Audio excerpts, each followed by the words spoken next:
സംസ്ഥാന സർക്കാരിന്റെ 4ാം വാർഷികാഘോഷത്തിന്റെ സംസ്ഥാനതല ഉദ്ഘാടനത്തിനൊരുങ്ങി കാസർഗോഡ് കാലിക്കടവ്. നാളെ രാവിലെ 10 മണിക്ക് മുഖ്യമന്ത്രി പിണറായി വിജയൻ ഉദ്ഘാടനം നിർവഹിക്കും. 7 ദിവസം നീളുന്ന എന്റെ കേരളം പ്രദർശന വിപണന മേളയ്ക്കും നാളെ തുടക്കമാകും. പിണറായി വിജയൻ സർക്കാരിന്റെ 4ാം വാർഷികാഘോഷം സംസ്ഥാനതല ഉദ്ഘാടനത്തിന്റെ ഒരുക്കങ്ങളെല്ലാം പൂർത്തിയായി കഴിഞ്ഞു.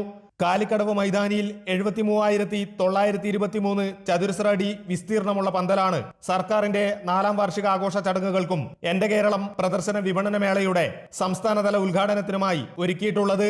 നാളെ രാവിലെ 10 മണിക്ക് മുഖ്യമന്ത്രി പിണറായി വിജയൻ ഉദ്ഘാടനം നിർവഹിക്കുന്ന ചടങ്ങിൽ റവന്യൂ മന്ത്രി കെ രാജൻ അധ്യക്ഷത വഹിക്കും. സർക്കാരിന്റെ 9 വർഷക്കാലത്തെ വികസനക്ഷേമ പ്രവർത്തനങ്ങളും വിവിധ വകുപ്പുകളുടെ നേട്ടങ്ങളും എന്റെ കേരളം പ്രദർശന വിപണന മേളയിലൂടെ പ്രദർശിപ്പിക്കും. രാവിലെ 10 മണിക്ക് നടക്കുന്ന സംസ്ഥാനതല ഉദ്ഘാടനത്തിന് ശേഷം പടന്നക്കാട് ബേക്കൽ ക്ലബിൽ വെച്ച് ക്ഷണിക്കപ്പെട്ട 500 വ്യക്തികളുമായി മുഖ്യമന്ത്രി സംവദിക്കും. സർക്കാർ സേവനങ്ങളുടെ ഗുണഭോക്താക്കൾ, ട്രേഡ് യൂണിയൻ പ്രതിനിധികൾ, പ്രൊഫഷണലുകൾ, വ്യവസായികൾ, സമുദായ നേതാക്കൾ, പൗരപ്രമുഖർ തുടങ്ങിയവർ ഇതിൽ പങ്കെടുക്കും. കുടുംബശ്രീയുടേത് അടക്കമുള്ള ഫുഡ് കോർട്ടുകൾ, കലാപരിപാടികൾ, പുസ്തകമേള, കാർഷിക പ്രദർശനം, startup mission, tourism, KIIFB, sports എന്നിവയ്ക്കായി പ്രത്യേക പവലിയനുകളും ഒരുക്കിയിട്ടുണ്ട്. സർക്കാരിന്റെ 4ാം വാർഷികാഘോഷ ഭാഗമായി നാളെ വൈകിട്ട് 4 മണിക്ക് കാഞ്ഞങ്ങാട് കേന്ദ്രീകരിച്ച് മുഖ്യമന്ത്രി ഉദ്ഘാടനം ചെയ്യുന്ന ഇടതുമുന്നണി റാലിയും സംഘടിപ്പിച്ചിട്ടുണ്ട്. അമൃത ന്യൂസ്, കാസർഗോഡ്.